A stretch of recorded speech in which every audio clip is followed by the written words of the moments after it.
Hello. Yeah, today we will talk about an interesting letter, a letter which audience wrote to a speaker. And I read this letter in the book called Everyone Communicates, Few Connects by John C. Maxwell. But before going to the letter, let me ask one simple question. When it comes to public speaking or communication, whether one to one or group or to an audience, what are the most important elements of speaking? The first one is the content, because content has the message. So what message you are going to give, what value you are going to add. Then second element is the speaker, and the speaker is the one who takes the message to the audience. And that's why speaker should be very energetic and enthusiastic with regard to the message he's going to deliver to his audience. And the third one is the audience. Audience is the one who gives the time and listens to the speaker. So audience looks for the message, the takeaways, maybe for the aha moments. So what are the essential elements of the speeches? Content, speaker, or audience?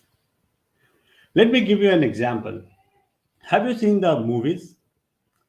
That big budgeted movies are released with all the big stars, and then the movie is not good and it flops. Same applies, same applies to speaking. It does not matter if content is very good, if a speaker is very good, but if we fail to deliver the message properly to the audience, it flops. And that's why in this letter, which I'm going to show you now, has a lot of the things to learn. So let's have a look at the letter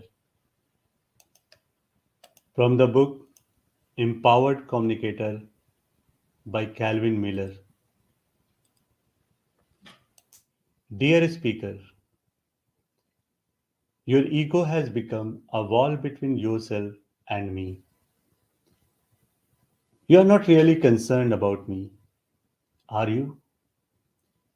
You are mostly concerned about whether or not this speech is really working, about whether or not you are doing a good job. You are really afraid that I will not applaud, audience will not applaud, aren't you? You are afraid that I won't laugh at your jokes or cry over your emotional anecdotes. You are so caught up in the issue of how I am going to receive your speech. You haven't thought much about me at all. I am audience. I might have loved you, but you are so caught up in self love that mine is really unnecessary. If I don't give you my attention, it's because I feel so unnecessary here. When I see you at the microphone, I see Narcissus at his mirror. Is your tie straight?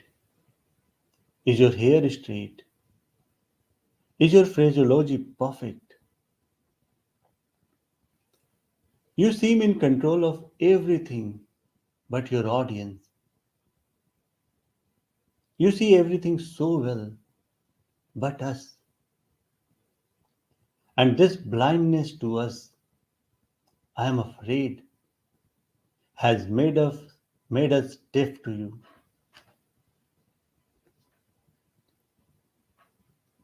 We must go now.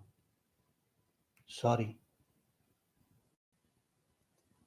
Call us sometime later. We will come back to you when you are real enough to see us. After your dreams have been shattered, after your heart has been broken,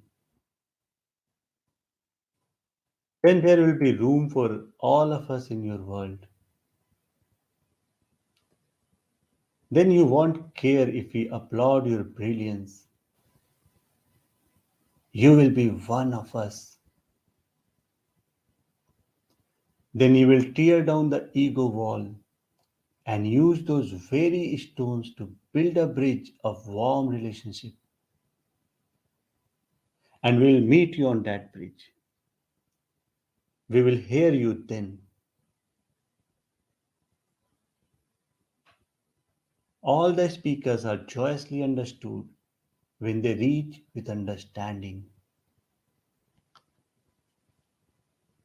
Your audience. So it's painful for audience, isn't it? If if there's nothing for audience. So when you go for speaking or to communicate to your customers, your clients, or your audience, just remember it's all about audience. So keep adding value to them, keep speaking, and keep growing.